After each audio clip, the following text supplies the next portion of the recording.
Class teacher हैरान और परेशान थे।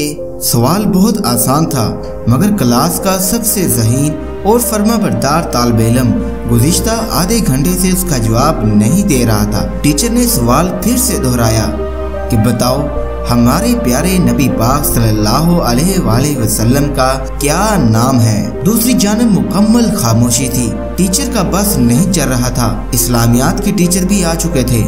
अब दोनों उस्ताज़ा ने सवाल का जवाब हासिल करने की कोशिश की, मगर बेसूद। बच्चा मुकम्मल खामोशी था। पिटाई और डरावा भी उस पर अपना असर नहीं दिखा सके थे। बच्चा मुकम्मल खामोश था।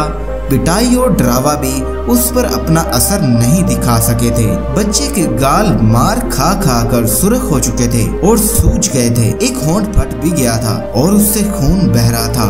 हेडमास्टर साहब को बुलाया गया और उनकी कोशिश भी रायगां जाने लगी। आखिरकार थक कर उन्होंने कहा कि ब्रेक का वक्त है। ब्रेक के बाद अगर उसने बता दिया तो ठीक, वरना उसे स्कूल से निकाल दिया जाएगा। ब्रेक के बाद सारे स्कूल को इकट्ठा किया गया और इस तालिब इल्म को बुलाया गया। उसका चेहरा धुला हुआ था। चेहरे पर नूर की जैसे लहरें दौड़ रही थी। हेडमास्टर ने सवाल दोहराया, बताओ, हमारे प्यारे नबी सल्लल्लाहु अलैहि वसल्लम का क्या नाम है। बच्चे ने इंतहाई सुकून और एहतराम से जवाब दिया, हजरत मोहम्मद सल्लल्लाहु अलैहि वसल्लम। सब हैरान थे कि ये जवाब तो बच्चा पहले भी दे सकता था, फिर इसने इतनी मार और सख्ती बर्दाश्त की। बच्चे का जवाब सबके असाब पर किसी बिजली की तरह गिरा। बच्चे ने जवाब दिया, सर, उस वक़्त मैं बावजू नहीं था।